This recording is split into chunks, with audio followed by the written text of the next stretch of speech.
क्या तुमने मेरी बेटी को घर में बंद कर दिया है? हाँ, मेरी बेटी के साथ दूसरे दर्जे वाला सलूक मत करना, गुस्सा मत दिलाना। अल्लाह तुम दोनों को खुश रखे। बहुत शुक्रिया आपका। बहुत शुक्रिया आपका।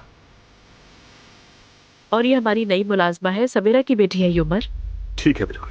मेरी उससे एक बार मुलाकात करवा दो, हम आराम से बैठ के बात कर लेंगे। आप मुझसे मिलने के लिए राजी हुए, आपका बहुत शुक्रिया भाई। पहले तो मैं बताता चलूं कि मैं तुम्हारा भाई नहीं हूं नाइला। आप यहाँ पर आए इसके लिए बहुत शुक्रिया। चलो बैग से वो मग निकालो, मैंने सब देख लिया है। डीएनए टेस्ट करवा लेते हैं। क्या वाकई में? रमीज को नूर फातिमा से मोहब्बत हो गई है। मैंने कहा तुम नूर की यह नौकरी खत्म करो। तो फिर निकालने के बजाय उसने उसकी प्रमोशन कर दी। मैं जो चाहूंगी वही करूंगी, और एक बात मैं अपने फैसले खुद लेती हूँ, ठीक है?